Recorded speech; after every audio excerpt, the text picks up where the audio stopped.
International Airport in Winnipeg right now, and I've come to see Keith off. He's on his way to Czechoslovakia. He's going to be away for 6 weeks. My name is Debbie Pollock, for all those who don't know me. Hi.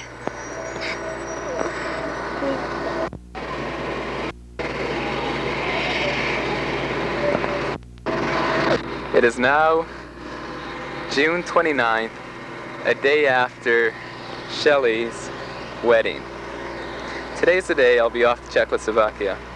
We're at the Winnipeg airport now.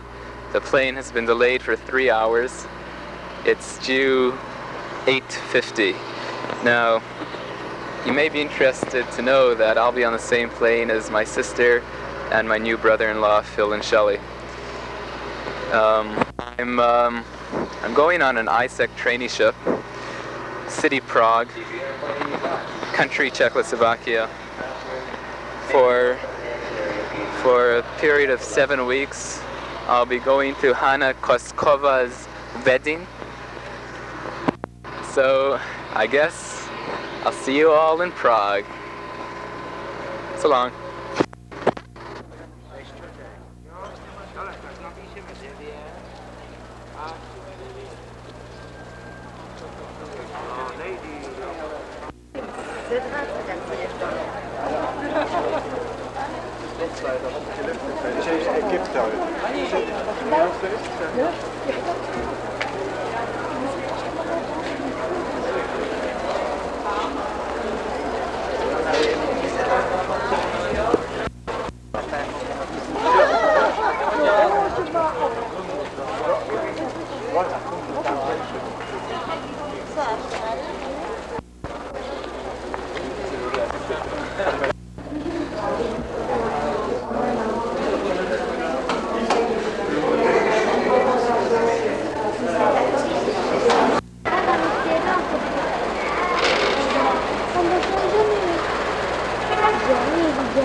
Get the microphone on? Good. Okay, we can start with these interviews. I want to ask you to say us your name and from which place are you and what you study and other things about you. Oh, my name is Tony. My name is Tony. Your friend? Hey, I want to ask you if you look at the camera and think about you. Something about me. I can't think anything now. I'm from Greece, and you were?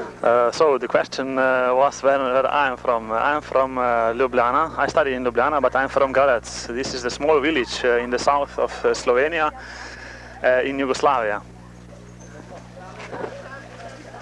Poi adesso. Okay. Vaffanculo. John? Well, I'm from Yugoslavia too, and I wanted to ask here, the boy from Cyprus, Kyriakos is your name? Yes, correct. Tell me something about you. About me, well, I come from Cyprus. My country is very beautiful. I invite everybody if they want to come, and especially people from Canada, Toronto, Canada. Γεια σας, το όνομά μου είναι Κυριάκος. Καλημέρα, καλησπέρα. Σας αρέσει το μπουζούκι, μπουζούκι, κρικ, μπουζούκι. And here is Chris. Hello. Chris speaking. I'm from the country of the oil production. Oil production. Yes. We have, that's right, the 10th Arabian state, member of OPEC.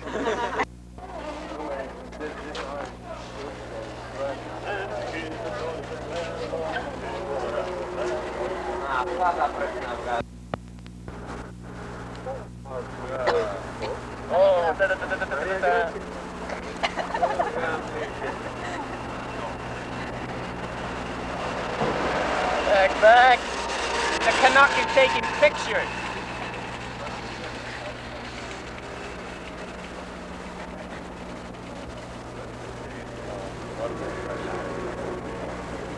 Canada, the barren land.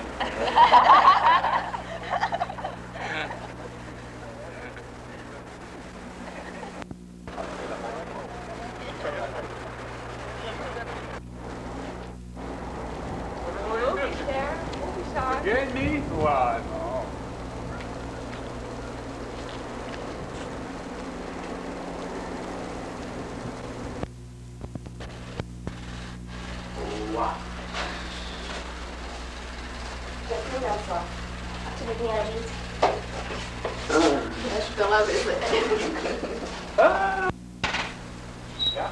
Tak se máš? Co? Dobře, no. Dobře. No, jak bys to měl?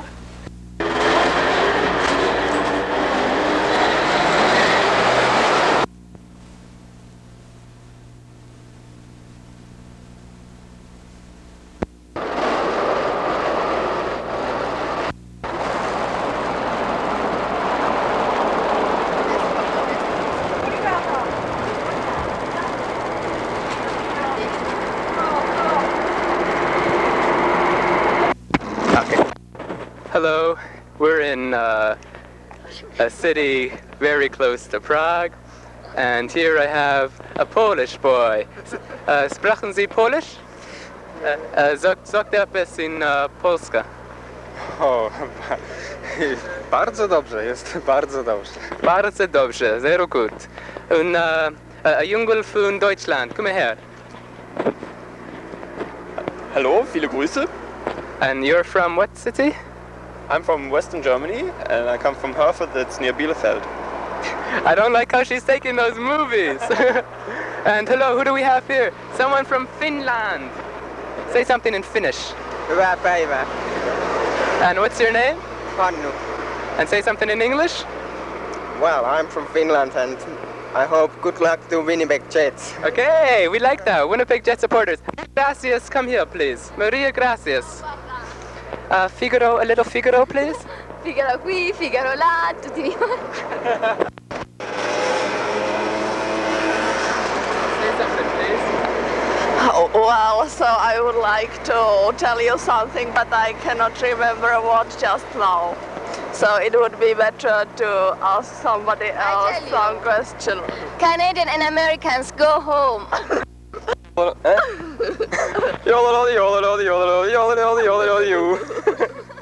Next one. Your language. Something. Bon baiser de Czechoslovakie. Kom off the boat. Kom maar off the boat. I don't know what you Zak mean. kochi gastli. I'm sorry, I don't understand. But it doesn't matter, we can continue. Jak ci Och, piękne miasto, wspaniałe. And does it... Ty что-нибудь нюхаешь here? Niuchajesz? Nie rozumiem. Nie nюхаешь? Nie. Нюх...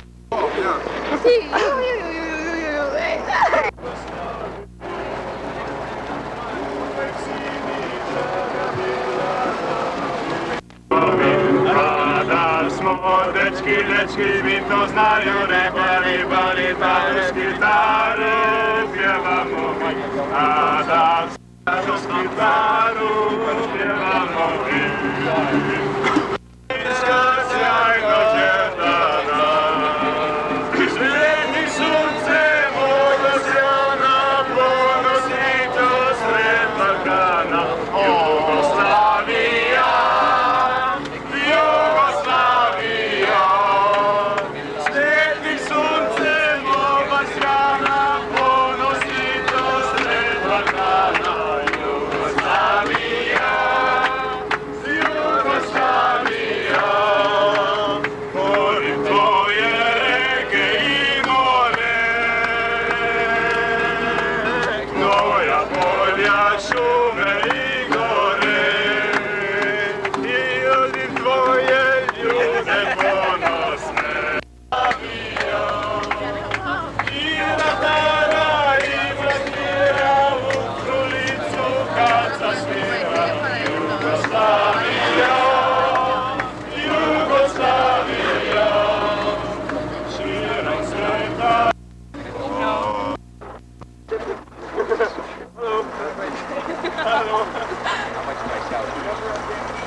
Play.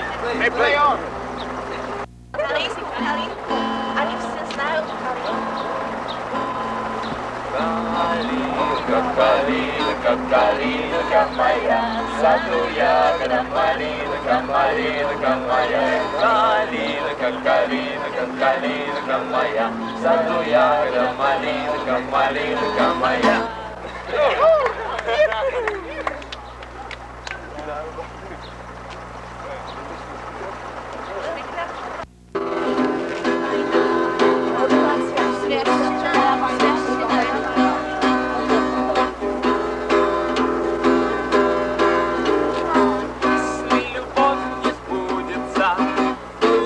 Поступай, как хочется, и никому на свете грусти не выдавай. Новые встречи лучшие средства от одиночества, но и о том, что было, помни, не забывай. Мечта сбывается.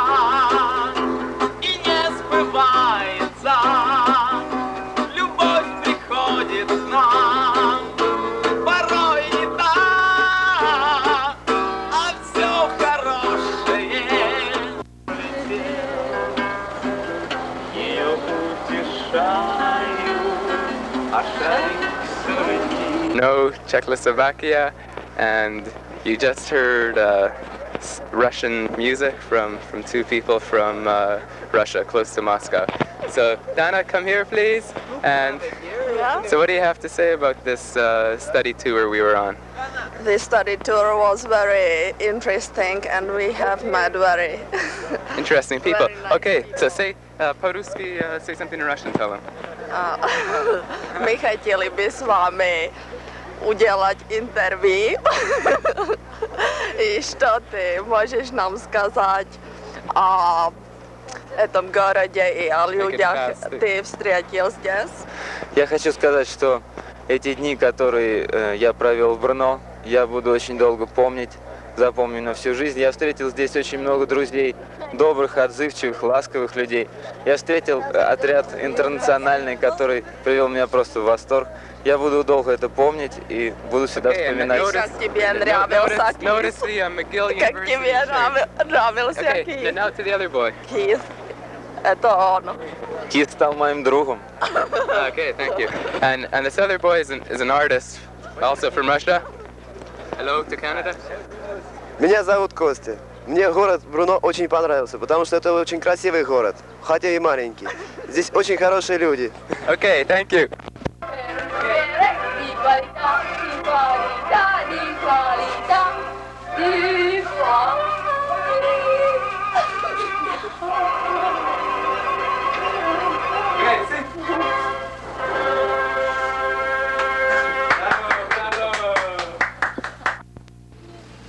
Velice zdravím Kýse, bydlím v Jablonci a jmenuji se Vendula. Kýs přijel do Prahy, aby tady pracoval a při té příležitosti jsem se s ním seznámila a velice mě to těší. Doufám, že až přijede zase do Československa, že mě navštíví.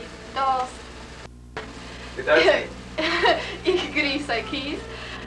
Kam nach Tschechoslowakei und arbeitet hier und ich hoffe, dass wenn noch einmal in Tschechoslowakei kommt, dann besucht mir. So. No, please. So where are you going? Where are you going? I'm going running. Now, exactly now. Okay. Okay. Goodbye. See you. Hello, folks. My name is Per. I'm Norwegian. Your name is? Say something. Her name is Helena. She's Czech.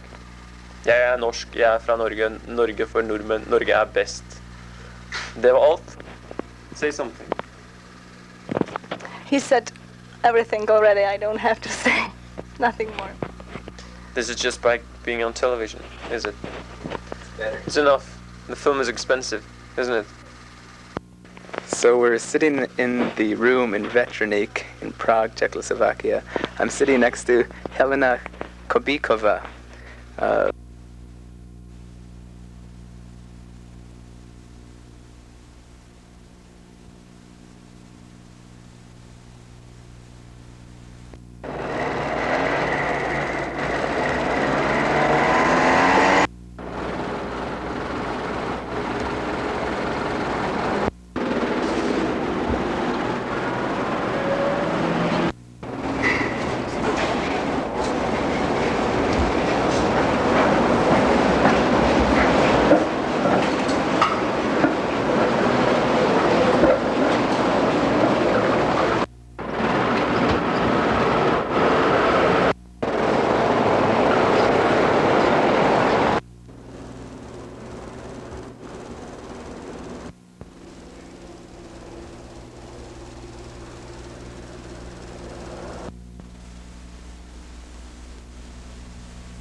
Ukončete výstup a nástup vede se za stanice Malostranská, stanice Malostranská, stanice Hračanská. Ukončete výstup a nástup Dveře se zavírají.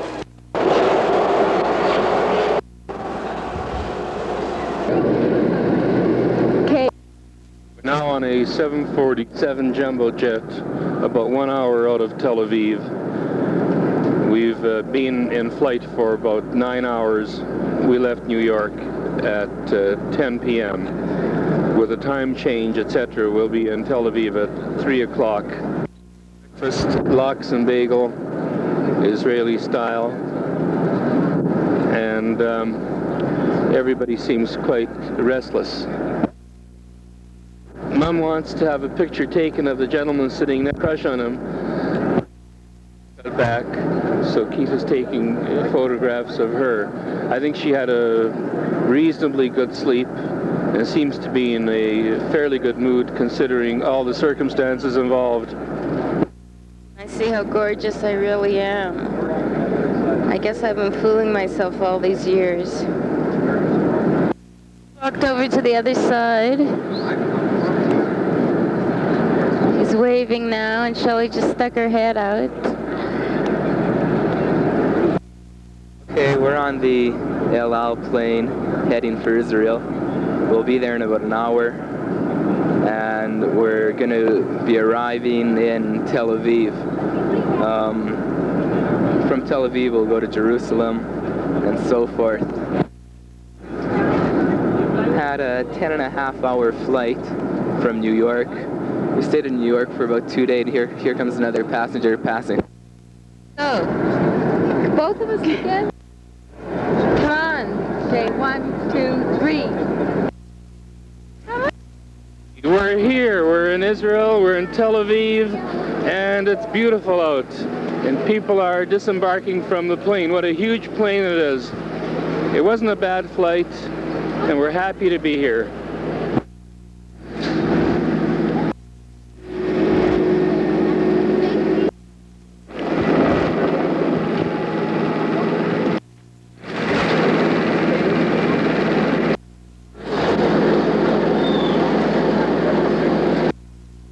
We are at the top of the Shalom building in Tel Aviv. It's quite a spectacular sight from here. You can see the sea on one side. On the other side you can see the fields, the green, where the airport is out that way. It is quite something. It's much larger than what I expected Tel Aviv to be like. As a matter of fact, nothing like what I remembered it to be the last time we were here in 1960. Keith is taking a picture right now of the Hilton Hotel. That's where we're staying.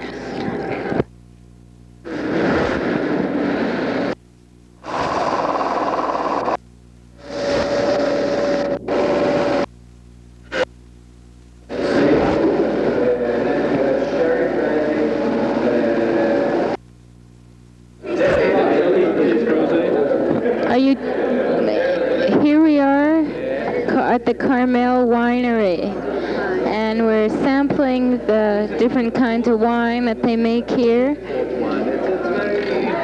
And they make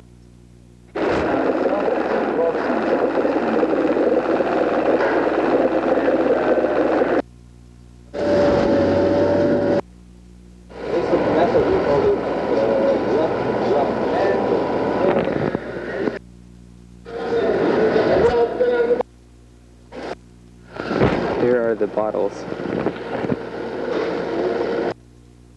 Are you doing it?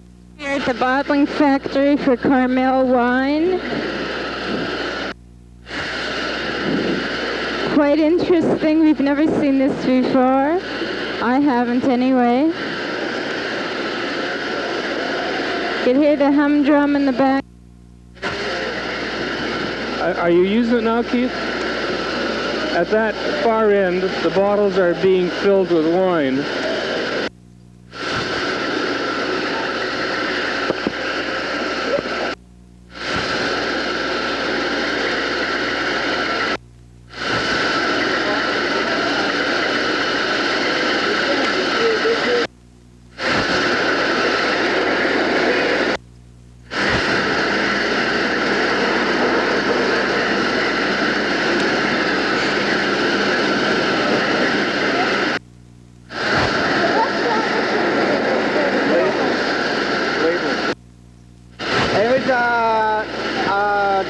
der Zeitung. In der Zeitung. Home movies. For the home movies? Ja, weiß man nicht. Was das? Home movies. Oh. No, it's not for some. Ja. Red food. Das heißt von denen. Das ist, ja, auf Jiddisch. Das ist der Jekip, ist gemacht, ist gegründet geworden 1882. Der Jekip. Das ist gegründet geworden von Baron Rothschild. Baron Rothschild von Frankreich hat gebäuert den Jekip. Die kamen der erste Poren in Karim. Sie haben gearbeitet, gepflanzt die Felder, in gemachte Weintrauben, Grapefruit. Gebracht hier durch Jekip rein. In Polen jetzt 300 Polen Arbeiter arbeiten hier jetzt in dem Jekip. So zwei Jekipen, Weinkeller. Einer und einer in Sichel Jakob. Zwei Jekipen, zwei Weinkeller. Weinkeller.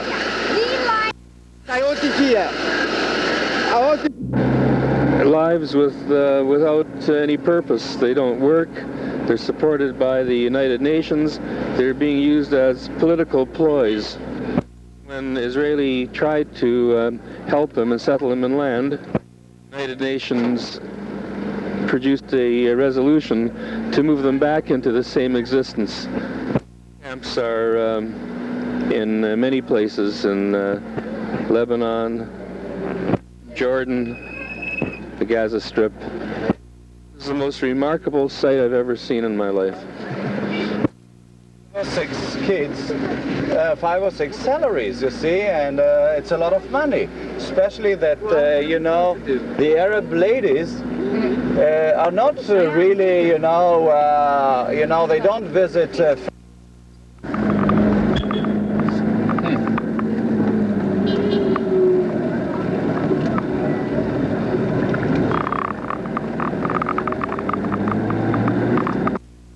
Statue,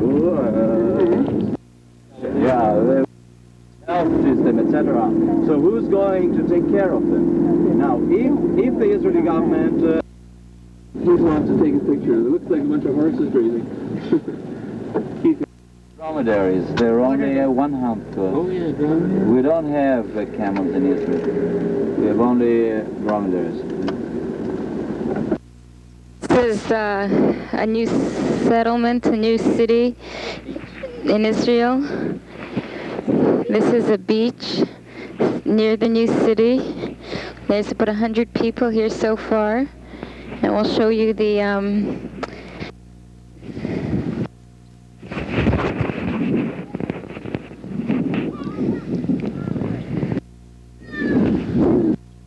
hear the sound of the Mediterranean Sea here. Well, Miss Levitt, what do you think of this beautiful beach? Here we are in the Sinai Desert. This is the start of the Sinai Desert. And behind us is a beautiful Mediterranean Sea, which is approximately 500 miles across in width. And I see from in a distance a Bedouin woman carrying a pack of grass or some bundle of straw on her head with her child beside her. This is really referring to that the Israelis are building. This is the Sinai Desert we're now passing. We're using in Israel are still very primitive. Yes. And the truth is that, you know, we don't have tomatoes. The desert. Here you see greenhouses with tomatoes inside there. Notice the sand surrounding these greenhouses. All this land is irrigated to support the... Notice the way they're all looking at us. Keith is going to get up on a soapbox. He's going to make a speech and maybe have a revolution. The problem is where to get the arms. Here, turkey. Okay, just a second. What do you think of the situation, turkeys?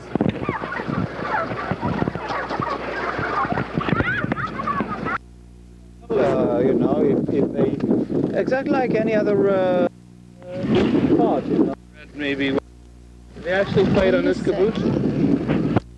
Established in 1943, it was named after Mordechai Anulevich, leader of the Warsaw Ghetto Uprising. The first settlers of the kibbutz were from the Hashomer Hatzair movement in Poland, who came here before the Second World War.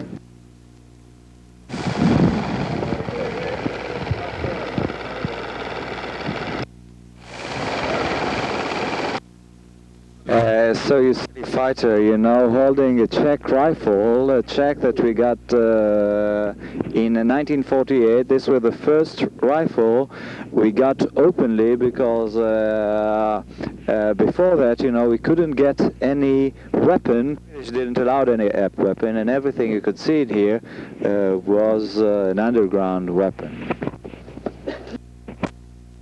And or during the War of 48.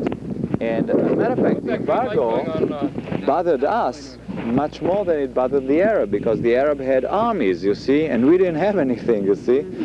So, so then Russia pushed the Czech, you see, to give us and to send us. He's taking this. Really? So, you know, they convinced them to sell. And this is when, you know, the rifle, the Czech rifle came first, and then was, matter of fact, some planes, you know, sold to us from by Czechoslovakia, and these were the German-made plane that were used in the second. We needed a very, very, you know, unusual way to get weapons. You see, one way you know, one of the most well-known story is that one day somebody appeared. The only tank that broke through during the War of Independence in 1948, and it did a great deal of damage until it was destroyed by the members of the kibbutz. Shelley and Mum are looking at the dead bodies of the Egyptian soldiers that are still in the tank. Just climbed onto the tank. He's going to get inside and he's going to try to drive it, but he won't be able to because it's in quite bad shape.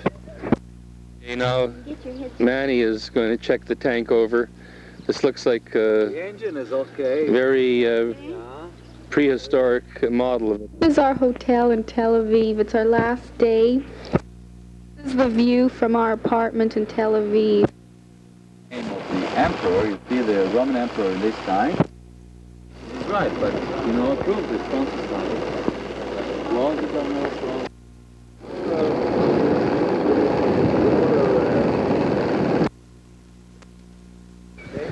The city of Caesarea, which was built by King Herod 20 years BC, and we're in an amphitheater that was built at that time. Marble floor is the stage. Some of the marble has been reconstructed, and Israel uses this for some summer festivals.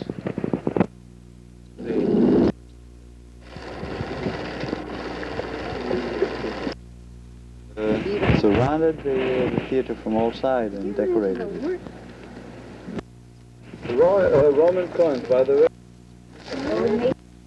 It comes now when we discuss like Roman emperor change in Rome. You know, they had to change all the statues in Israel. Change the head. So instead of changing all the statue, they change only the head. You see, and maybe this is the version. Anyhow, this is another part of Caesarea. You know, the Roman city. And this time, you know, it's not as old as the one we saw over there, because this, matter of fact, it's not accurate to say Roman time, it's the Byzantine. You see, the Byzantine. Okay, so the main street that took you from the main city, and some of the not yet really dug. We didn't yet arrange it. You know, here and there we dug to give a certain house, but in the same time. This is the theater, Gold City. Above a podium that used to overlook the harbor of the city, and later on we'll approach there and see the harbor, or what was the.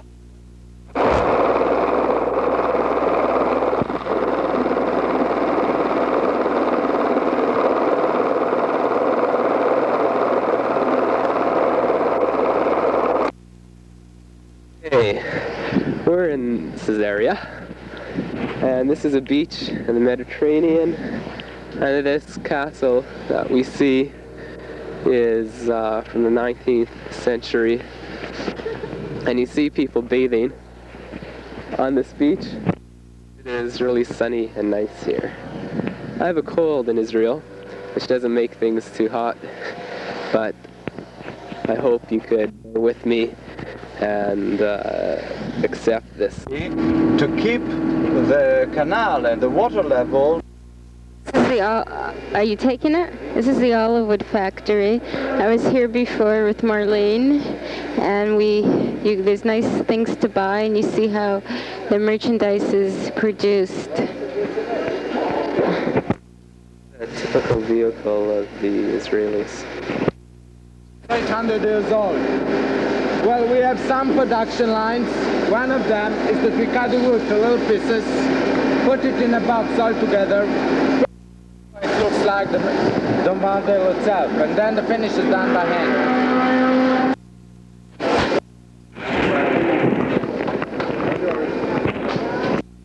How they make those things, whatever you call them. Those are some of the finished articles that they make in this factory. Either help, subsidized by the Baron himself. Just to give you an idea how you're standing, this is the Sea of Tiberias, the Jordan River, the Dead Sea, Jerusalem over. We're in the park which contains the tomb of Baron Edmund de Rothschild, who is the originator, the founder of the Rothschild Empire. He helped many Jews emigrate to Israel, and he taught the Israelis how to grow grapes and set up wineries. Mum is going absolutely wild about these roses. Counterpart. Never promised you a rose garden. Gefilte fish farms. Just paint your windows and doors with these Arabs, as you can see, you know, financially are very, very doing very well. Houses are nice. Strawberries. Nothing in between the houses. Oranges. Cavemen used to live. Some of the bodies of the cavemen, the Israeli Neanderthal. 1,000 tons. An olive squeezing device. Yeah, factory in artist's quarter in near Haifa.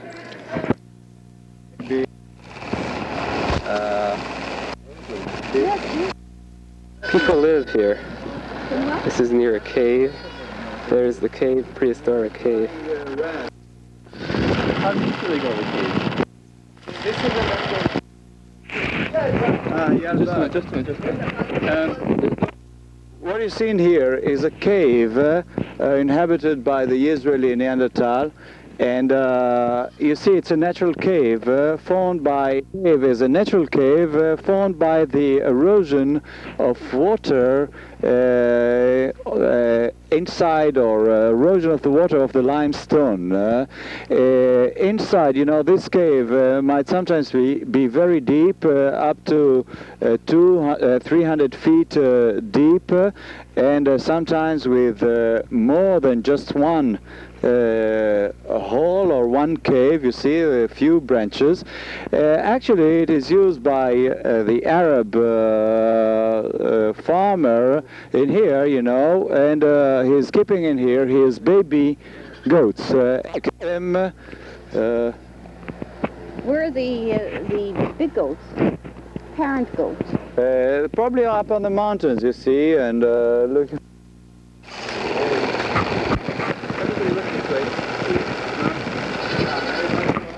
Oh, no! Yeah! Wait until we get down.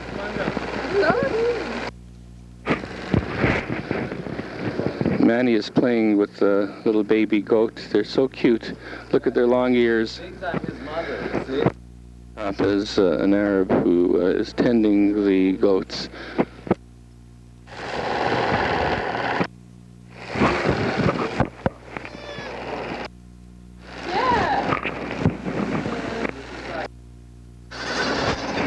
They're all doing it now. No, but this is the loudest. Look at the eye. Take a picture of him, buddy. What are you doing? Look at the other one, so serene. Look at it.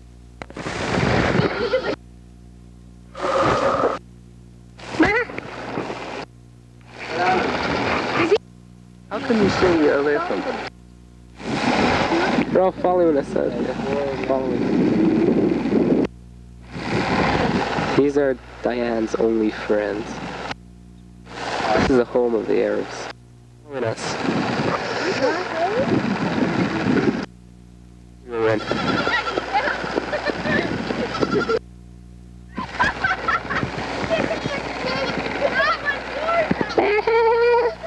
That's the one she was holding. She fell in love with her.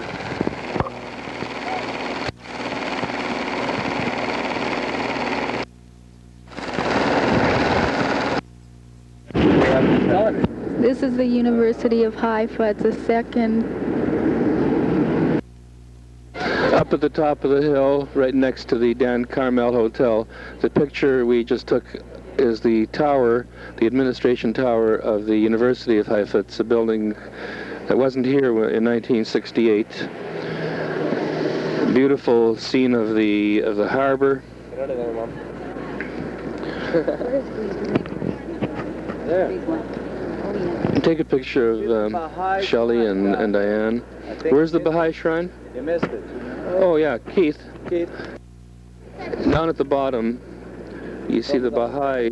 Okay, we're in Haifa right now on our balcony of the Dan Carmel Hotel. This is the third day we were in Israel, and so far we toured the western coast and the surrounding towns.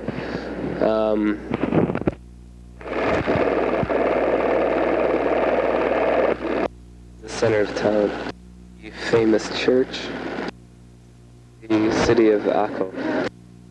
You know, emperor could stand there and see his army, you know, on parade. Then you can see the high or the biggest mosque of Akko, the Al-Jazar Mosque, and about now you know who's Al-Jazar. I mentioned him, you know, the butcher, and the school surrounding it. Al-Jazar himself is buried.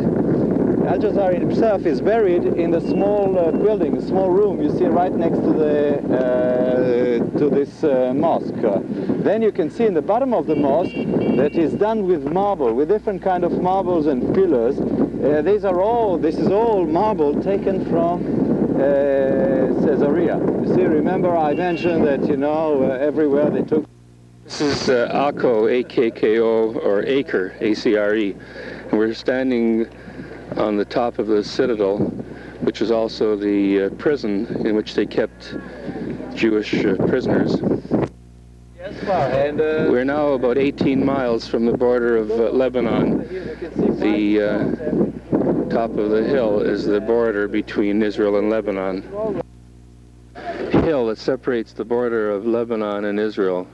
You can see the fence right at the top of the hill, and there's a road that leads to the border. Notice there's no sand here near the Lebanese and Israeli borders because we're not close to Egypt. Soldier standing right next to the sign telling you that you're crossing away from here across the Israeli-Lebanese border.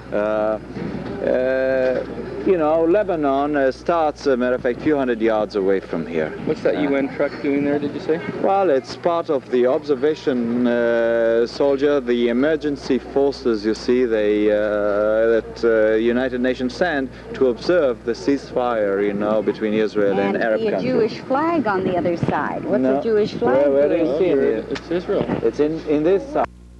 A ride in a cable car down to the grottos. Look over, Shil. Okay. Wow, what a formation. This is the mountains between Lebanon and Israel. We just had lunch here. Israeli-Lebanon border right now, and this is a cave which we got to through cable car down the mountain. Sandstone with flintstone. Border of Israel and Lebanon. The tank that you see in the background is a memorial with names of Israeli soldiers that were killed during the are in the car. We're at the border of Lebanon and Israel. Tank in the background is a memorial of the 1967 war with Syria. Town in the background, about halfway up the mountain, is a Lebanese town. There's also the Trans-Arabian pipeline. That's to the left of the town. Hills in the near background were Syrian occupied until 1967, and the mountains behind these hills are the Golan Heights. All this area is now occupied by Israel. The Israeli kibbutzim were shelled from these mountains. It was a very dangerous situation. In fact, one kibbutz is about a half a mile, or was a half a mile, from the Lebanese border and a half a mile from the Syrian border before the 1967 war, which was a very dangerous situation. At one of the three sources of the Jordan River, notice the water coming through the rocks. This water is actually coming from the bottom of the mountains, from where the water is infiltrated by melting of snow and rain. This water flows year-round. That structure up there is supposed to be the burial place in the Christian religion of Eliyahu Hanavi. Standing on the site of a Crusaders' fortress built in the 12th century, and was conquered by the Turks. It was conquered by the Turks in 1263, which means that the Crusaders were here about 100 years. This is the valley which the Crusaders looked upon from their fortress. Down there you can see fish farm. There you can see Mum and Manny. And here we see Shelley, one of the Crusaders from ancient. And here's one of the goddesses of the Crusaders. She was the god of ugliness. The slot where they shot from, where they put the guns through the crusade.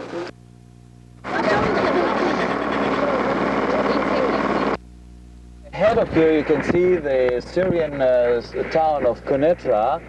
It was part of Israel, captured in 1967, and finally after the disengagement.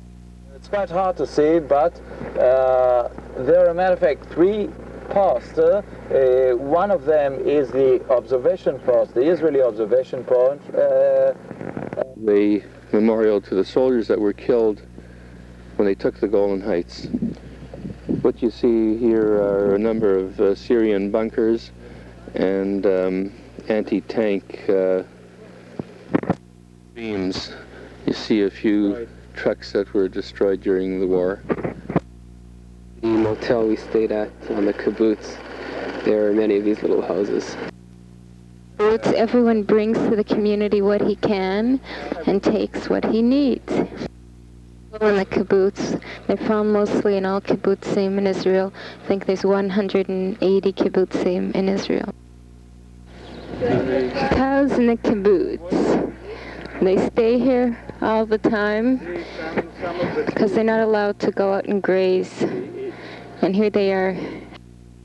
Here this cow is snorting up a storm. And there's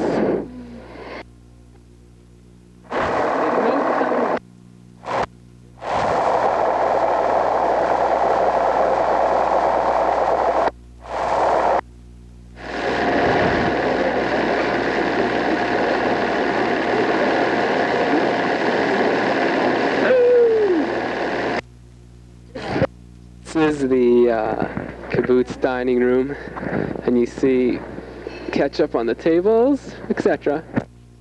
The garden in front of the place where the kibbutz members eat. I'm standing in the pathway here, walking forth and Frau at the shelters of the kibbutz. This is where all the children go, and people go in case it's people of the kibbutz.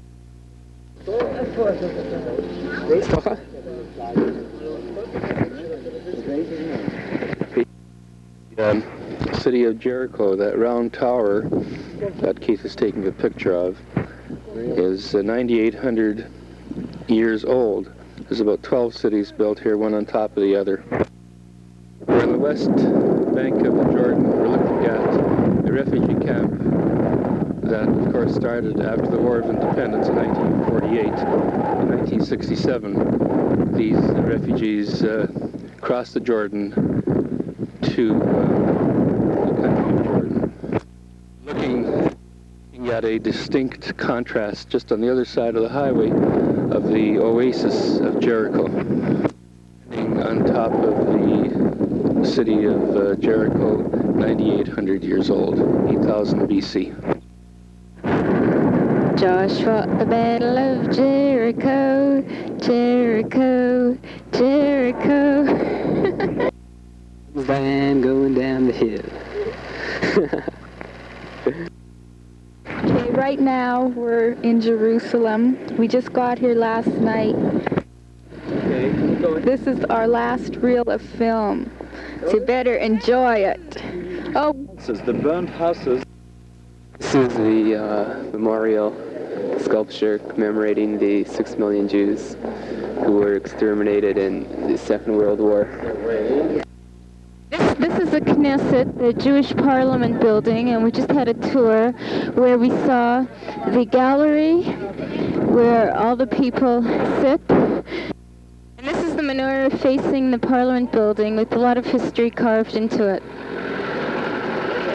Correction, not the people sit, I'm referring to the parliamentary members.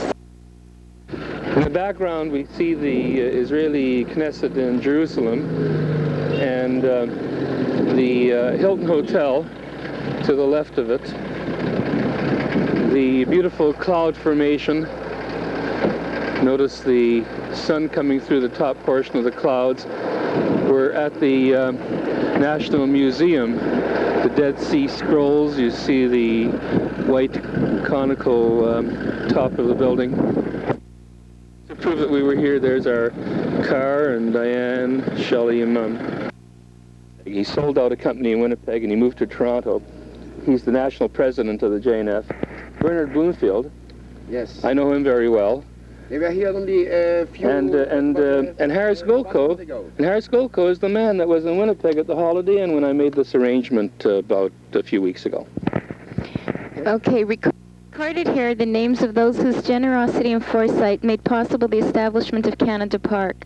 Upon completion of the Canada Park Pavilion, their names will be therein permanently inscribed.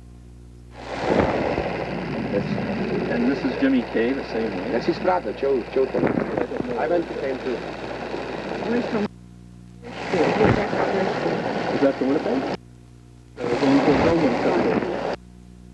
This is ours, but it's not taken off yet. Kids to be here? Okay. Right now, Mom and Dad are taking off the cloth. Look at that. We got a lot of names. Shelley, move. Look at that, isn't that nice?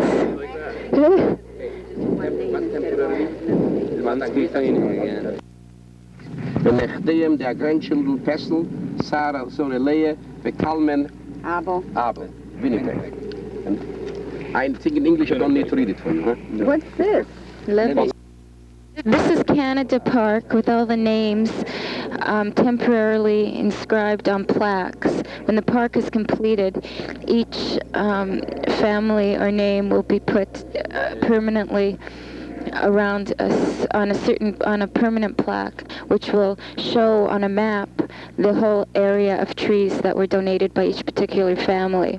And right now there's Mom and Shelley and Dad pointing and looking at our Bookbinder, just 1 minute. See the B'nai Avram, the Herzliya, the Sherazedek, the Rosh Pina, and Hadassah Wezo. If we think that the trees that we plant are big, we're sadly mistaken, because here the little things are.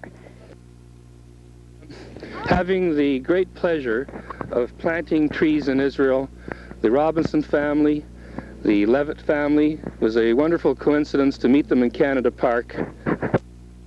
Everybody is picking up a sapling, and we're going to take them up to the planting area. Panoramic view of Canada Park, Canada Forest. This is going to be a very beautiful site when it's completely developed. Planting the first tree. Looks like she's doing a very fine job, and I think that tree will grow to be a very tall and strong tree. Keith is now planting his tree. He has a crooked shovel, but I'm sure the tree will be very straight when it grows. Keith, you're doing a fine job. A little more elbow grease, please. Shelley's tearing the bag and taking the tree out. That quite well, and look at her dig away. Not used to an actual shovel. And it's a nice tree. That straightened it out. That was a nice move right there. Right now, Mom and Dad are preparing to plant their tree. Nice square hole here. They're making a proper hole. We know how to plant trees from... And they know how to plant trees from the old country, Dad just said. And now Mom is putting the earth around the little tree. Just a minute, let me get a... And Dad is getting the earth with a more efficient way of planting. The reason this is flat is so that you can press it down when it's completed. And then that is what you call a perfect job. Do you agree? Is that a perfect job? Very good. Let's hear Mother doing it. The young Robinson boys are planting their trees. Right now we're taking a picture of everybody watching the tree planting. It's called a group picture. Shelley, wave your hand.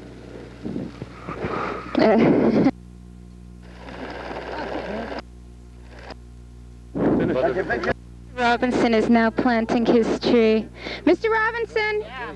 Oh, you're into the sun there. All right, okay. Hi, guys. How about that? Is that a good job? Watching Father and Joel and Mr. Levitt and Mother talk. Mary Shaw. Hey, there's Keith on a camel with Shelley.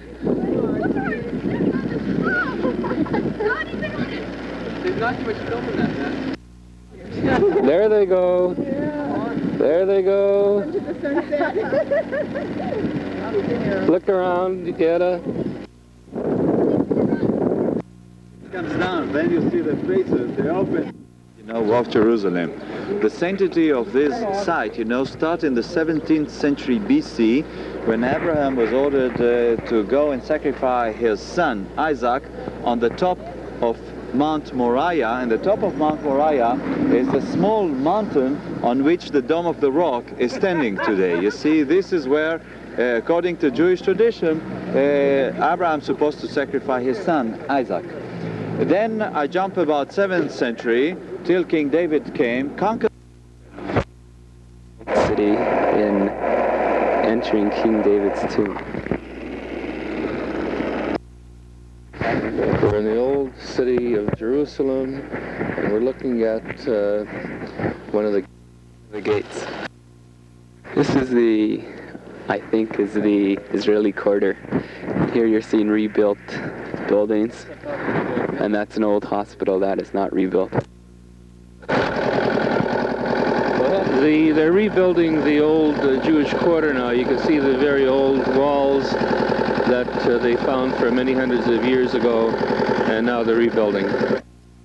In the old city of Jerusalem, the Jewish quarter, and there's the Western Wall. People are praying, and it's situated, it's the pillar on top or on the bottom of where King David's castle in the Second Temple was, and that's the castle over there.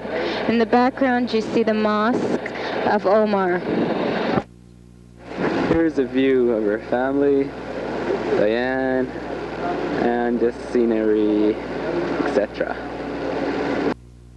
A little closer view of the Wailing Wall, Kotel Hamaravi. Very close to the Wailing Wall. The left-hand side is for men only. The right-hand side is for women only. What you have to do is to write a little prayer on a piece of paper and stick it into a crevice in the wall, and God will help you. The scene of all the people looking onto the Wailing Wall. There you see Shelley and Mum in the foreground, and Dad walking to them. And you see the old buildings of the city behind them, and that's about all. You see some of the excavation of the Western Wall. This is the time probably of Herod, the view of the Western Wall from up above. And down below you see the people and the women. Footage of the Muslims. There he is again, nice boy. This is the Dome of the Rock, the Muslim temple. Beautiful sight. No? The Muslims wash their feet. Here's some footage of feet. Diane's feet. A little closer view of the Muslim mosque. Part of the Arab market. The old city of Jerusalem, going on the same route that they claim Jesus Christ took with the cross on his back to his place of crucifixion. Did you expect this? Arab section, going through the narrow streets and looking at all the stores and shops. It's an amazing sight. Here you see a Christian funeral. Morbid sight. Why do you like this? You must. No. Okay, you will. No, We don't know you, so it doesn't matter, so we'll have your face and your voice. No, well, that's why that way they can say it's Diane doing it. I can't do this. Please. Okay, do it. Look at this guy here. Yeah. We're from Winnipeg, Canada. Oh, are you? Yeah, I flew out of Winnipeg coming over here. Diane, I can't leave this on. Are you taking it? Here we are in Engedi at the water foam. People here from all over the world are enjoying this site. We have people from Canada, Minnesota, and Los Angeles and Australia. And Brooklyn. And Brooklyn. A fellow over there from Brooklyn. Could we have a quick word from you, sir? How are you? Greetings. Ah, there's a Brooklyn man. All right. I'll turn it over to our Los Angeles. You're listening to the water. We're listening to the water come from the top of the mountain, and we're on our way back.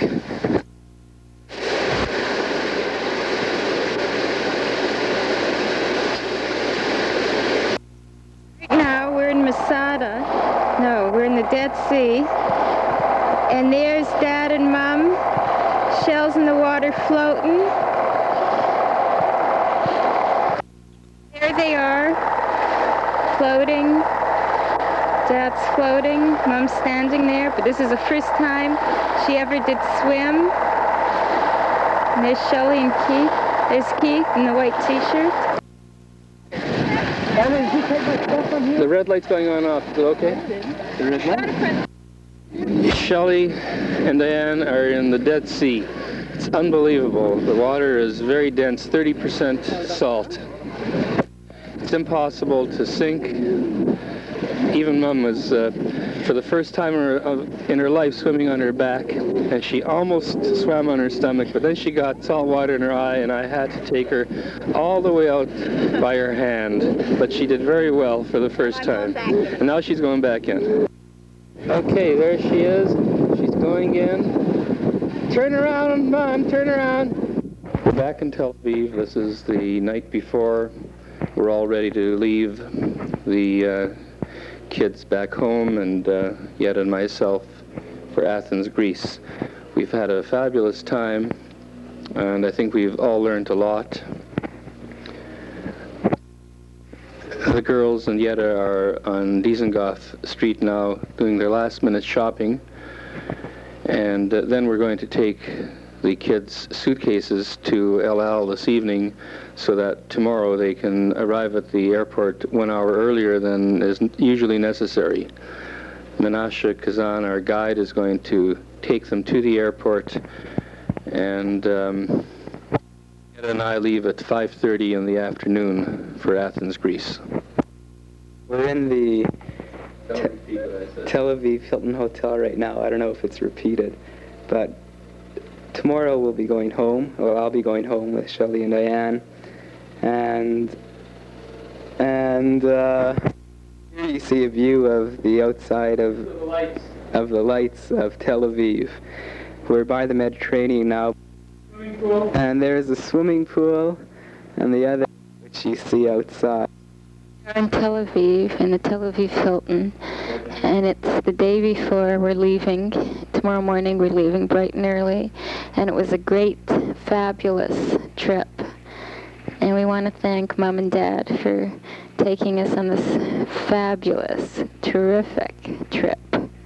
Very educational. It wasn't just a normal trip where we normally just lie in the sun, get beautiful, and come back all tan. This trip, there were so many experiences. We went swimming in the Red Sea. Keith and I, we were brave, and it was pretty cold out, but we saw beautiful sights, corals, different colored fish, etc. I don't know what I could really say that Diane hasn't said already, but in short, this was a trip that we shall not soon forget. Not only because of all these films we took, but because it was an experience that we have not really, this is really the first time we have experience.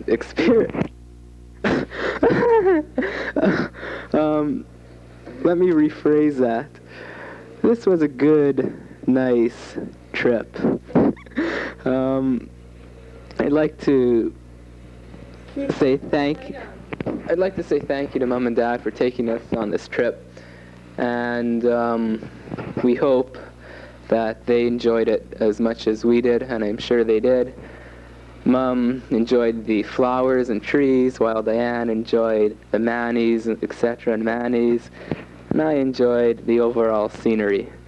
Shelley, I don't know what... In the area of King Solomon's Pillars, natural, huge rock formations. We're very close to Eilat. Keith is taking a complete panoramic view of this unbelievable site.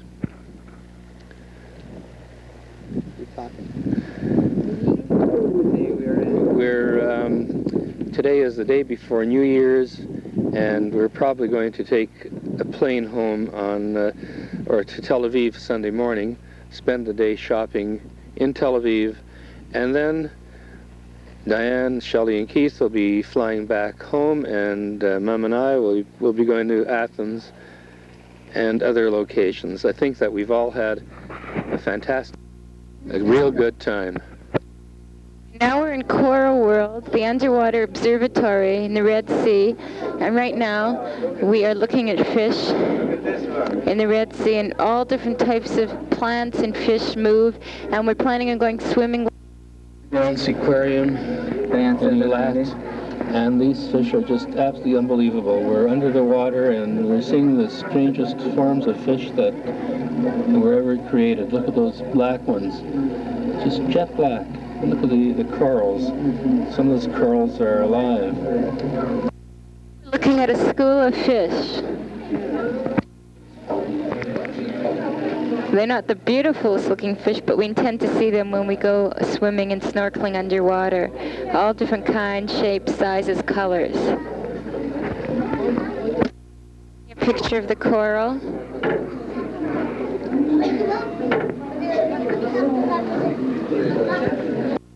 I don't understand these coral forms. They appear to be alive. I'd like to find out exactly what makes them move like that. Get those green. We have the little yellow fish and the other little fish, and every little fish that you could think of seeing, we see. Fishy, fishy, fish. Oh, we have a school of fish. Here's a big long fish. Oh, wow. Look at them. Look at those two things. Wow.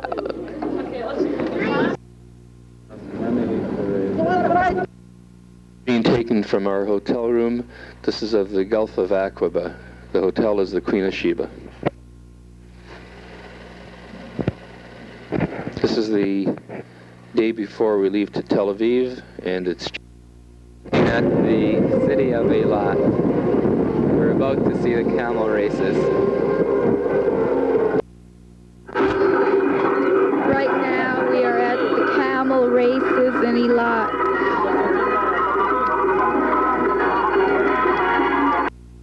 Camels. Camels are now... We're in Brandon right now, just outside Brandon.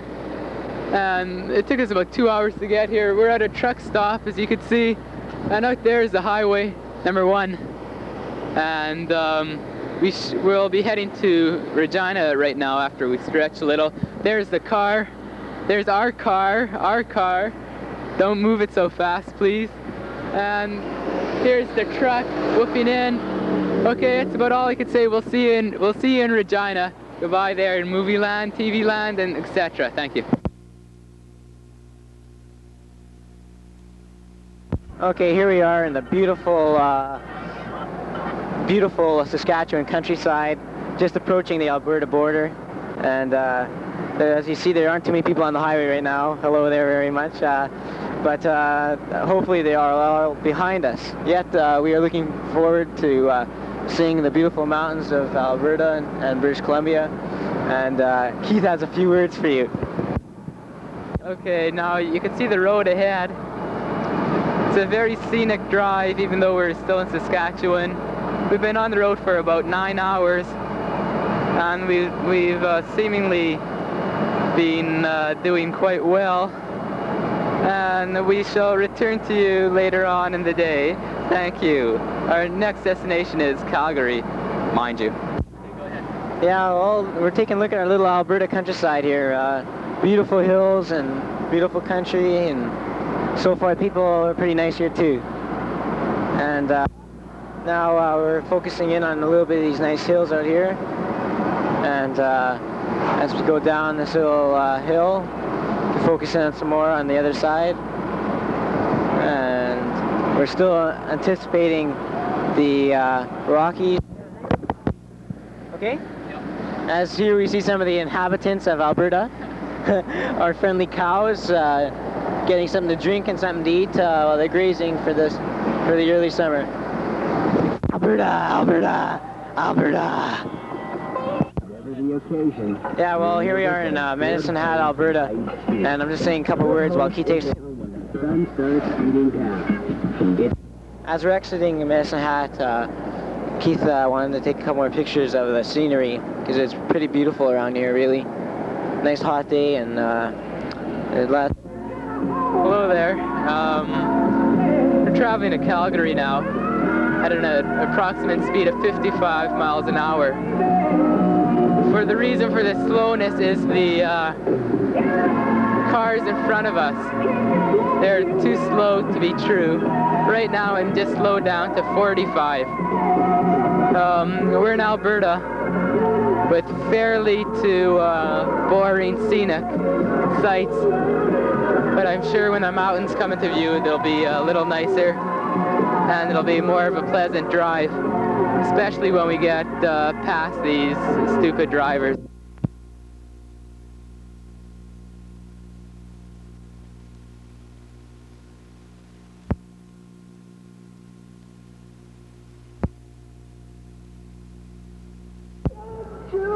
Hello, we're in Calgary now.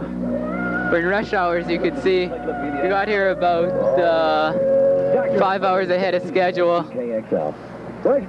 And we're off to where we're about to stay. We hope the camera works this time because for a while it's been giving us problems. This city seems to be quite crowded by the sight of all these cars. But in time we should get to our destination. Thank you.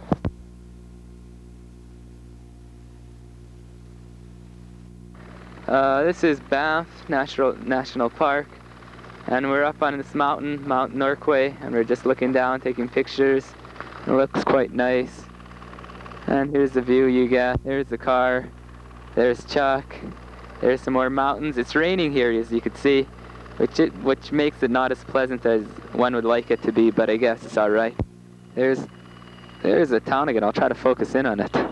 Now I'm focused in on it. All I could say is I hope this camera's working because it hasn't been working for a while. That must be Mount Norquay, which we're about to go up, I think, if the car will take us up there. And this is the other scenic places. Nice, isn't it? There's Chuck taking pictures. Hello there. We're coming to you from Banff National Park. And this is the views. Nice little cliff here that we hope not to go down by car. The road there. Mountains, beautiful mountains. Just look. That's the road we're going to be going up. Right there. It looks quite nice. It's ringing or something. And it's ringing or something. But I wouldn't worry about it because it always rings. And there's a nice, beautiful mountain if you step right here and take a look, please. Right up there, right up there. That looks quite nice. Okay, that's about it. Now, as one can see, we're up a little higher on Mount Norquay. Still climbing. Another lookout point we're at. The mountains, the trees, the cars, my car. Chuck's there taking pictures as usual. More the town of Banff. Beautiful, isn't it? The clouds, the trees. We all love it, don't we, Chuck? Is it on? Is it going? Okay, we're going now. There, down there is the lake. Here I am. That's the most important thing, isn't it, right now? Hello there. Now we're the Mount Norquay gondola lifts. And we'll be going up there any moment now. Bought our tickets. And there's the cars going down. There's Chuck. There's a car coming in to get us. Yeah, well, me and Keith just might ever ski down this. So we just might ever ski down this place. This place is... As you can see, it is a ski resort also. Very nice one. We could tell, right? Okay, we're going up here and we're sweating it. We're going up now, as you can see. We got a good car shaking all over through the window. There's a nicer view of we're going up. There's a sight going down. Beautiful, isn't it? There's the view of some mountains. Too bad we're not in these pictures because make it a lot better. But there's Chuck riding up. And there's me going up. We love the view. We love it. There we are. Okay. We're seeming to have a little trouble here. We're stopping cold. Chuck's saying his heart is falling out of his stomach. But there's the view. I think we're stopping. We're in trouble. There's the ski thing. I think we finished the roll. I didn't bring any flash shoes. I'm moving. Yeah. There's another view from their cable cart. This is reel 3, I think. It's quite a ways down, don't you think? There you see the town down there. There's a little closer view of this town. Whoa, we're shaking, we're shaking. Here's a picture of another mountain. Beautiful mountains. We're going up here. Up, up, up, up, up, and away. Nice little view. Do I see the sun poking out? No, I doubt it. There's a view. Beautiful. Now we're at the top. Here's a view of everything. I don't know how good it is because it's kind of cloudy and dark. This is what you see. Let me see Chuck taking more pictures. And there's where we came from. That's where we came from. Everything looks just so nice. Just so nice. Nice. What? Look at this. We're in an open thing here and I'm just sweating my gitch. Sweating my gitch. Oh, this is just like the exhibition ride, but 100 times better. There's Chuck. Nice view, nice ride. Just hope I hold on to the camera. It'll plummet down to its death. It's like us if it falls. Going straight down. Looks nice. Looks good. Thank you. There's the roads that we're going to have to take to get down this hill. There they are again. A little closer view. And it's not me shaking. It's the chairlift. There's some people going the other way. Is going down. Coming up is a few more people doing what we're doing. Beautiful views. We're moving down, as you could see. Moving down. There's just another view of what we were up. Looks impressive, doesn't it? I think it does. This is Lake Louise. Just got here. And it's still raining. There's the CP Hotel. There's the lake. Chuck, and he's about to take some pictures of me now. Okay, we're back at Lake Louise again. There's the riding stables right over there. But it's too wet to do anything. You could rent boats. Good view of the mountains. And take a look at me. That's the highlight of it. Nope. Anyways, see, it's just focused to take my picture. That's why it's so nice. Anyways, our next stop is somewhere in the Okanagan. I just hope the rain doesn't slow down our travels. Hello? Okay, as you can see, we're driving through the mountains now. It is the best drive. Nice little turn there. It's really scenic. Very nice. Here comes a big semi about to hit us, but we'll try to avoid him. Another one. Just the mountains, beautiful scenery, beautiful, amazing. We're heading to the Okanagan right now. We just got back from Banff and Lake Louise, and it is 10 to 1. And the driving so far, it's been no problem, and I hope he's taking some of me because I love getting in there, you know. It's more scenic, more cars, more highway, just more excitement every inch along the way. It's a very interesting trip, very worthwhile, and I'm just so glad I came.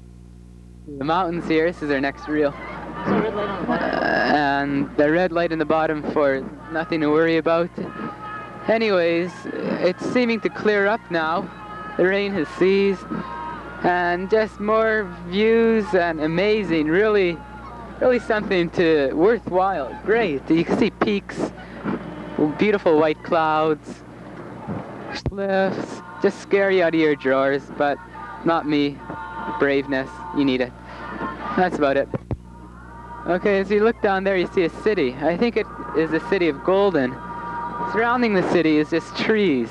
Trees, more trees. The city must be in a valley. It's a nice city, wouldn't want to live there. Goodbye. Okay, there's another view. This highway seems to be a little better than the one before. It's no sharp turns. It's very nice. I'm driving right here. And we shall get into Revelstoke, I would say in about an hour and a half. And then Kamloops, maybe. And it's starting to rain again, as you could see, maybe. But still a pleasant ride. Here's another beautiful view. It stinks. Okay. What a view. Mountains, clouds, trees. I don't know what to say. It's just magnifico. What a view. What a view. Just what a view. Glacier National Park. We are entering right now. Look at the cloud right in front of us. Nice. This is a view of what we're seeing ahead of us. It's a cloud. What else? What a nice view. It's starting to rain again. I better put on my wipers. Scenery, views. Nice. Take a look at this rain. Is it something else through the mountains rain? That's nice. Okay, I'm going. Chuck says this is nice scenery. I don't know, should I believe him? It stinks. Right now, as you can see, we're proceeding in this tunnel.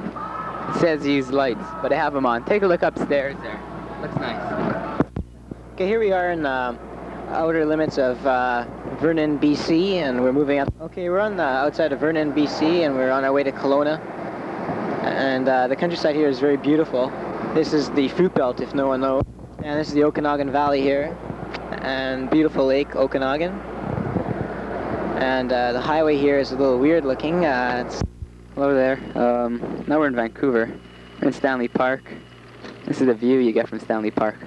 What a view, isn't it? There's Chuck taking pictures again. There's some people walking. Brampton, part of downtown. Okay, we're in Vancouver right now. As I said before, there is probably western Vancouver. There's some mountains, and here I am, right here. Okay, I'm walking this way, and I'm walking along a little picture of downtown Vancouver, and now a little bit of Stanley Park and some of the people, and that's about it, I guess.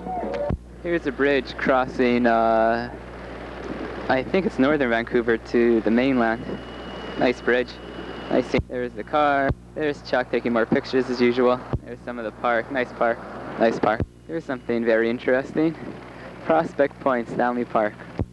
Okay, here we are in Stanley Park again, and we're looking over across the shore. And it's beautiful out here, and out there we don't know what it is, and out here we don't know what it is. And it's really nice, and it's just part of the area. And he's showing you the bridge over there that goes somewhere we don't know where. And Prospect Point. We are about to go up that trolley. This is Grouse Mountain. Grouse Mountain. Looks good, looks nice. Wait a ways up there. That looks like a ski slope. Moving up.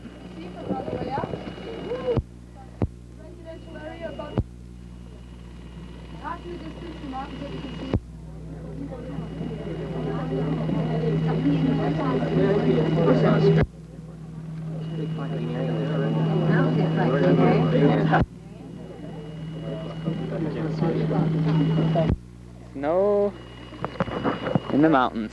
Do you believe it? There is snow right up here in the mountains. Here we are up in Grouse Mountain. There's some chairlifts, skiing chairlifts. Scenery, there's a slope, another slope. Okay, this is Grouse Mountain. This is one of the runs right here. And there's still snow up here, as you can see. I'm gonna huck a snowball with you guys. And then there's a few houses there. Beautiful view of Vancouver down there. Very pretty. You see a river. Well, they like me. And there's just more snow, more runs. I just love to come here in the winter and ski down here. It just looks great. Here's another slope. Looks nice. What a view you get from here. Amazing. There's Chuck walking down. I'm about to go there too. Follow me, please. Little waterfall in the mountains here. Chuck, look at him go. He's gonna jump it. Is he? No, I don't know. He's there. It's beautiful jump. Beautiful. More scenery. Look at all the scenery. Look at all the scenery here. Vancouver. Grouse Mountain. There it is. Beautiful. Okay, we're going down the mountain now, Gross, whatever. And we're going down to where our car is. And as you see, it is a very nice drop to the... Okay, and you can see it's a nice little drop down to the bottom there. And he's probably pointing right at his car, because that's all. You are now seeing downtown Vancouver at its best, and Stanley Park.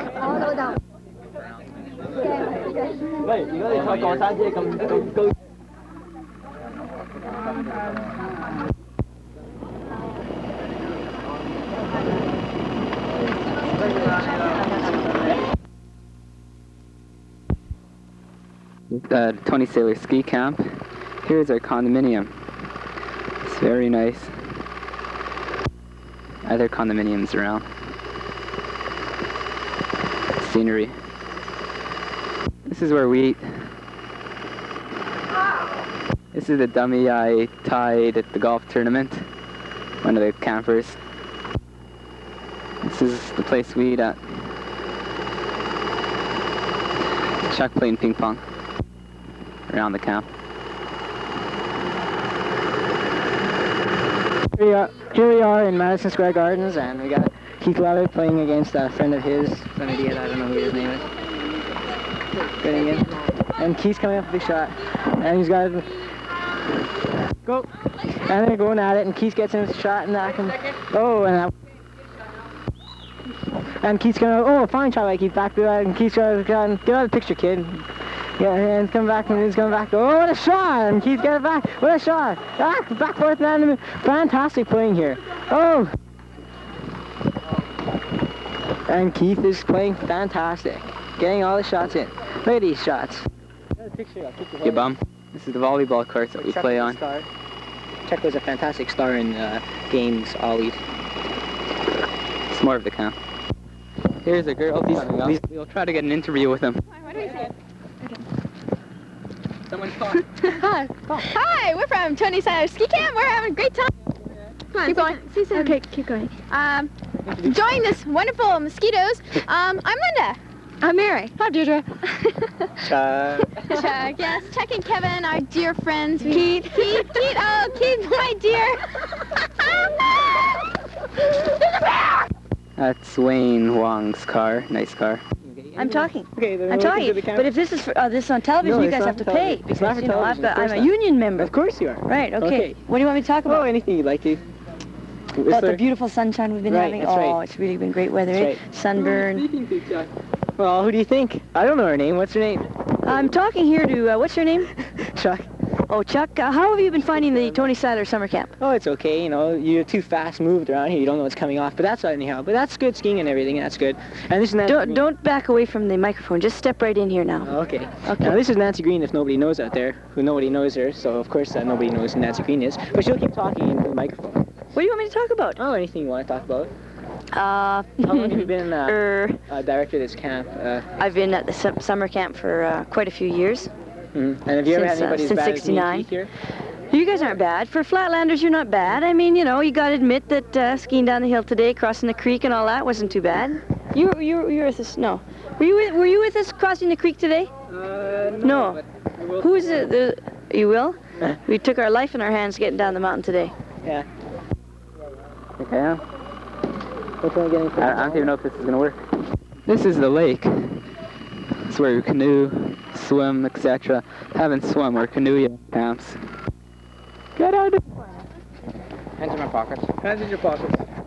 Okay, I'm talking here to Peter Durlacher of Austria and Wayne Booth, the director of the summer ski camp. Now, Peter, you've been coaching these two fellows all week. What do you think, how has their progress been? Well, not really the best, you know. They're trying hard, all right, but could do a lot better. They're from Winnipeg, and the hill there is a little bit smaller than this hill here. Do you think that has an effect on their psychological approach to the whole thing? Psychologically, I agree.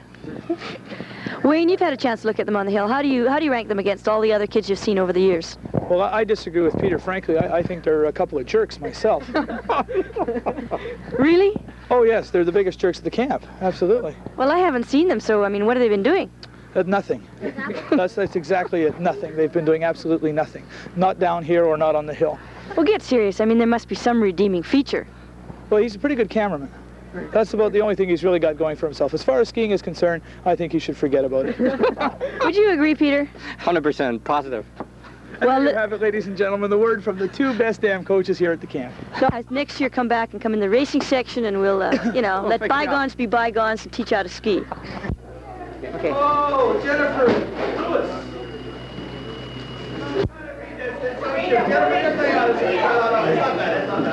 Just the last line, it's obviously from a friend of Jennifer's, and it says, I miss you a bit. I kid you not, I miss you a little bit. No.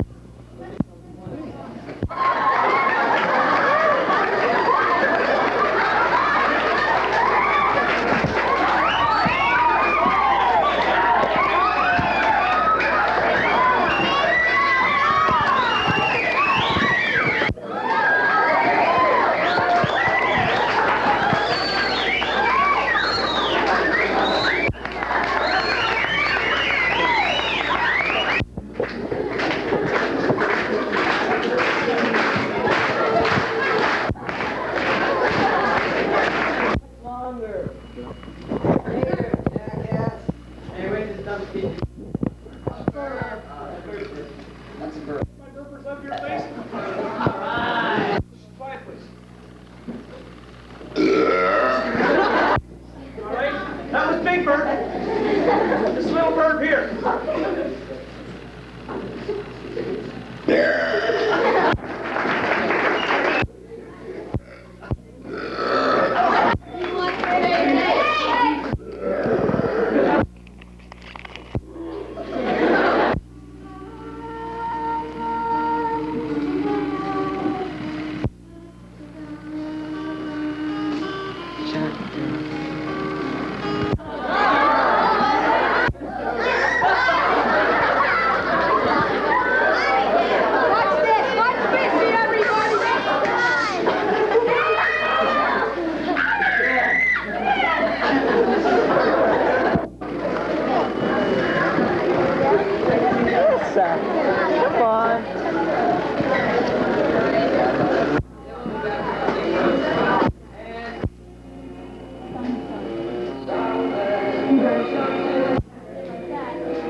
Here we are ascending the Whistler Mountain, going up the gondola lift, or gondola lift. Pardon me? I think we're out of film. So keep going. Good, we're out of film. Well, it's about 7:30 in the morning. Yeah, well, not a cloud in the sky. The only cloud is right on us right now, because if you didn't know, this isn't fog, but it's a cloud that's kind of low. It's only 6,000 feet up. Keith is showing you a picture down there, and you should be able to see mid-station, but it's so cloudy you can't even see it.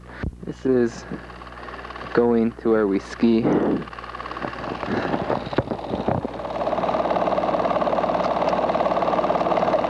This is where we ski. You can see the T-bar and the rope tow, and there's the hill.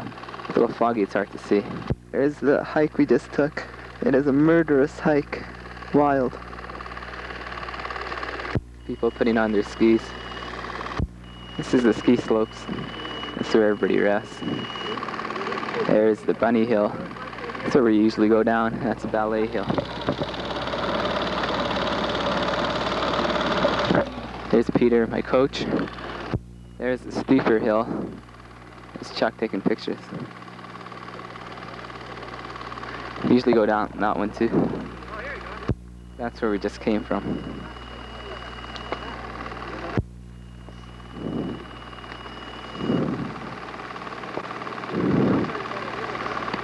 That guy's a great skier.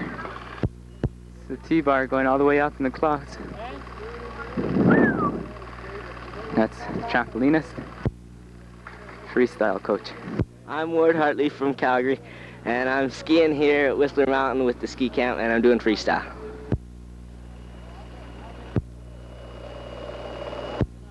Wait a second, I've got it. What were you going to say?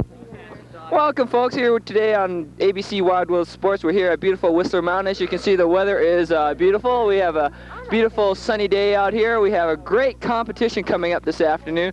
We have Floyd Wilkie is going to do the jockstrap contest out there. You know, he's got it really down pat. We got Jim Garrison out there. He's going to land on his head today. He's been doing some of the finest double inverteds onto his head in the last summer. And we have Scott Bridger here, who fancies doing ballet, you know. And, oh, who we got over there? We got the old Wade over there with the old war wound, and you can't even see his head.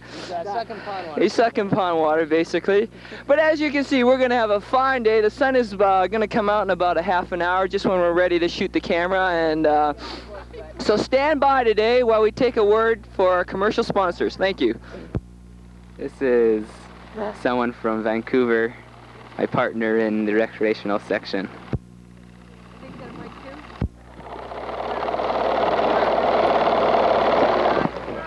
There he is.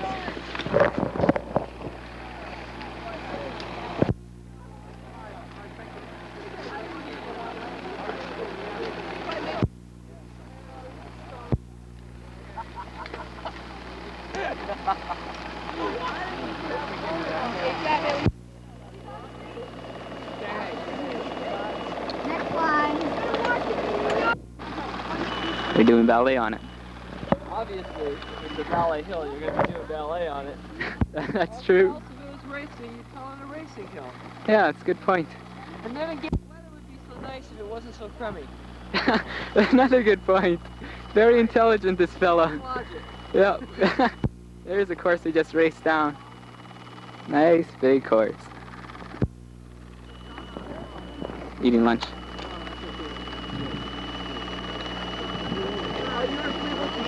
It's Wayne Wong teaching up there. It's Wayne Wong. Testing, testing. Are we testing here? Is everything all right? I don't know.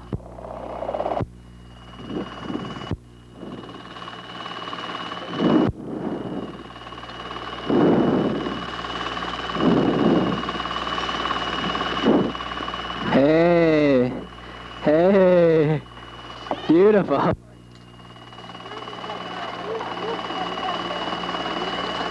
Here comes a race. Look at him go. A race.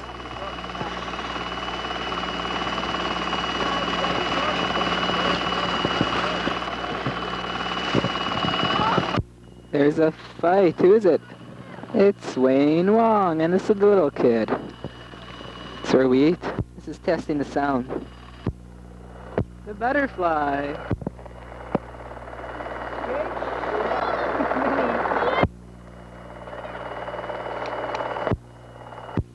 Sister.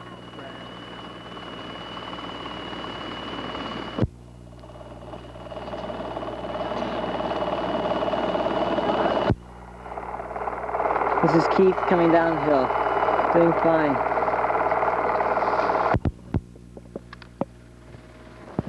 Is it on? Yeah.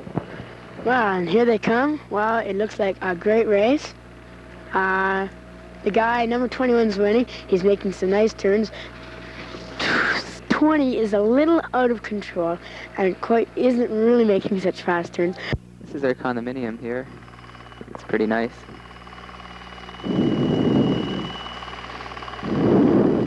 Here's a view we get from outside. Beautiful. Whistler Mountain. We're leaving now, so we're on our way back to Vancouver. This is Whistler Mountain, the gondola. That's what we take up, and that is where I think we ski. That's the bus we take every morning. We took every morning to it.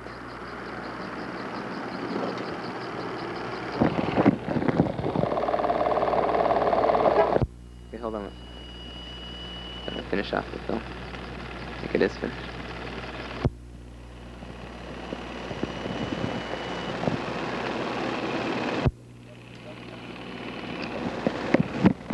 Use it up, but it won't work.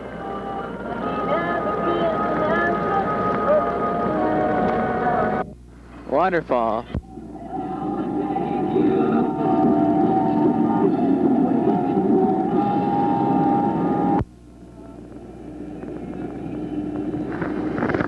Here we are at Hell's Gate in British Columbia. And Keith's showing you some of the footage of what the area around here looks like. It is very beautiful.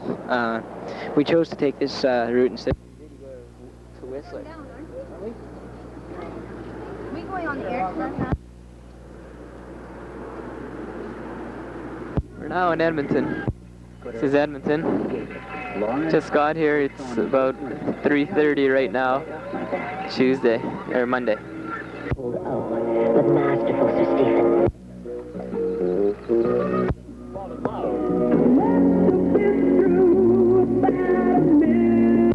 This is where David Moser lives. We came to visit him, but unfortunately he wasn't here. And we're going to be going to his old house when he used to live in. Here's our car. Calgary Stampede. We're on our way there as Chuck. This is what I hope my car will never look like. It's one of the type that Chuck's like to drive. And he made a mess out of this one. Chuck's about to take a test on wearing seatbelts. There he goes. Putting on the seatbelt. This should be interesting.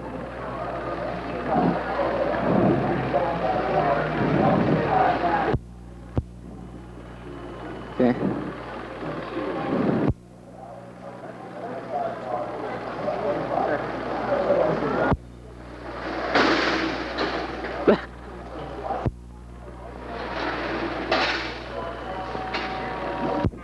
Downtown Calgary. You get to see it. There's the Calgary Tower. Bob Hope is coming to town tomorrow. This is the Midway. The excitement of the Midway is clearly here. There's Chuck buying more tickets for that car there. Hello there. Is there anything you could say about this show we got on here? Say something to the audience. Nothing for you to say, eh? Do you want to say anything, or do you want to just eat the mic? You're just a little pig. There's all Chuck's friends. What a monster. Take a look at this. Here comes the Chuck wagons. Go there. What do we have here? Bunch of cows. Hi there, big fella. Here we are in the Calgary Stampede in Calgary, and here I am talking to the Hereford Heritage here. What do you have to say for yourself today?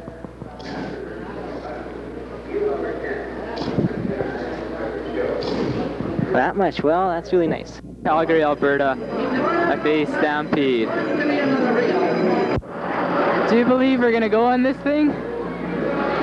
Well, you gotta be out of your mind, because I wouldn't touch this with a 10-foot pole. Look at that, just hanging up there, sweating their gitch. There's a balloon.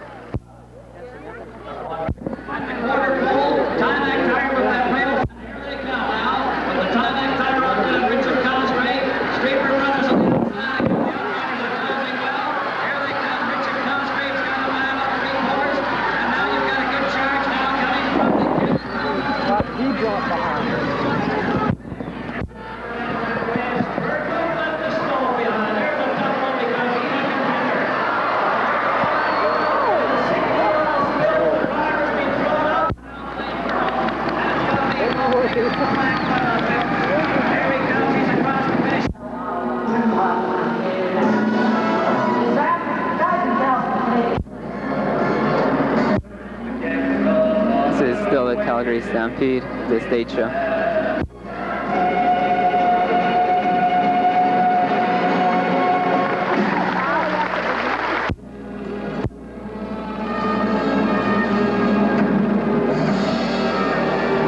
little acrobatic move.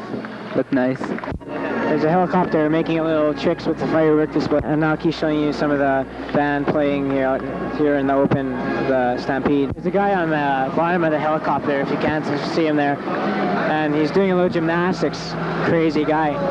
He's not blah blah blah. Not bad, eh? Wish you could do that, eh? This guy's hanging by his feet. He's mental.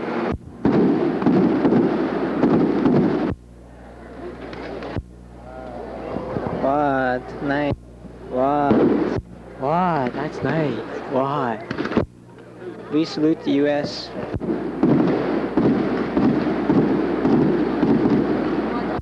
What? Got it.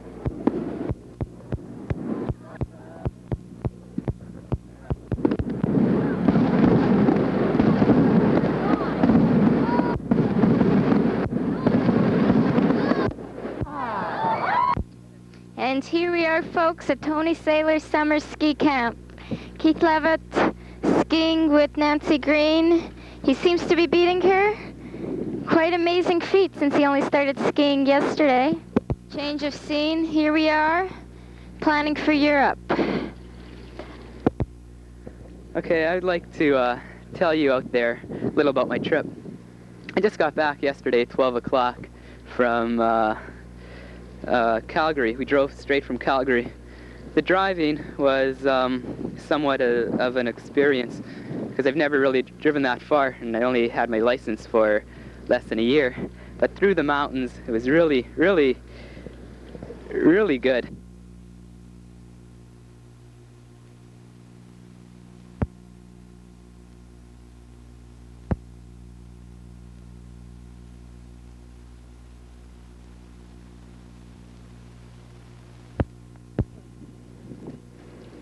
Huh? Here we are at Tony Saylor's discotheque. As you can see, there's a go-go girl on the table. She's ready to do her thing. Are you ready, Teresa?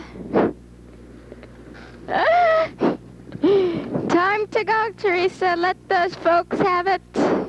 And she's starting the movement.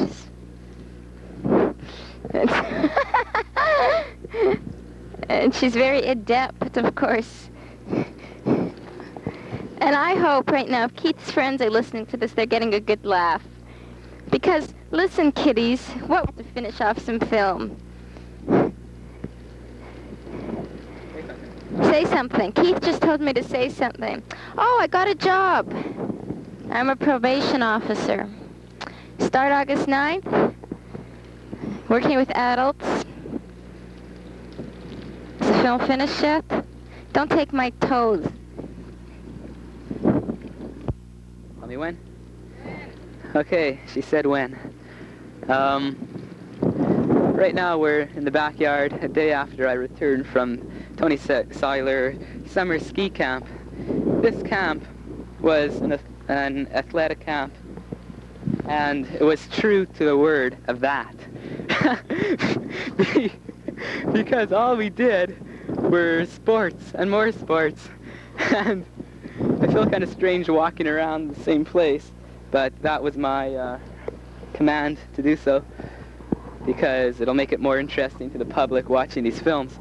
I hope you enjoy these films because we spent enough on them, time and money, that is, and had to lug this big camera around, but I think it'll be most worthwhile, and not only I, and Chuck, but friends and relatives will enjoy these fine films. What else could I really tell you out there? Well, I'll tell you that we went to the Calgary Stampede 2 days ago, and that was quite nice. And we stayed in Vancouver for 2 nights at the Holiday Inn for $37 each, and we had a free room in Calgary on the way back at the Blackfoot Inn. One of Chuck's sister's friends and her wealthy husband